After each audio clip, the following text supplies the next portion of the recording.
Jackson City leaders are overall more positive about the amendments made to House Bill 1020, and Representative and sponsor of the bill, Trey Lamar, says that he did expect there to be changes made.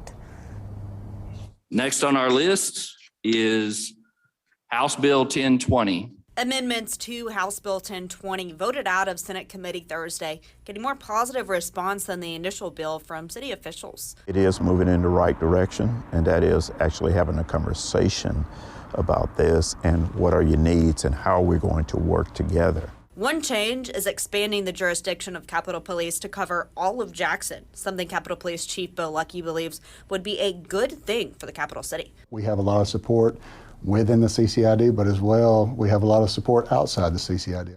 Mayor Chokwe Antola-Mumba was not available to speak on camera, but released a statement that the amended House Bill 1020 is still a, quote, attack against black leadership, saying the portion of the bill that suggests the city sign a memorandum of understanding and agreement with the CCID merely suggests legislators realize this bill is fraught with constitutional issues. Therefore, they want it cloaked as an agreement between the city and the state, as opposed to what it really is, a seizure over the city.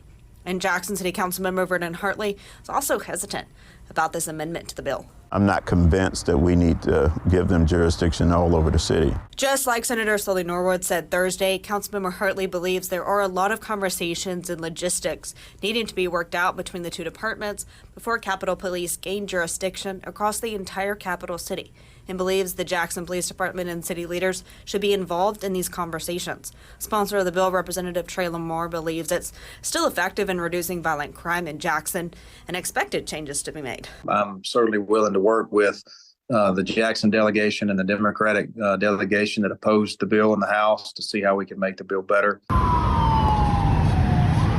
Jackson police are having a difficult time fully staffing their department, something that is a nationwide problem. 65% of agencies say that they do not have enough candidates to fill law enforcement positions, according to an International Association of Chief of Police study. Anytime that you can broaden the authority of any law enforcement agency to assist other law enforcement agencies and be that force multiplier, that's always beneficial to the community as a whole.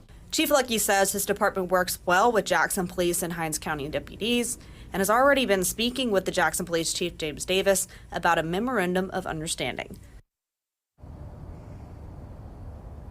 Another major change is taking out the unelected court system that was proposed in the original bill, something that Jackson City leaders were usually against. Reporting live outside the state capitol, Grayson Gordon, 16 WAPT News.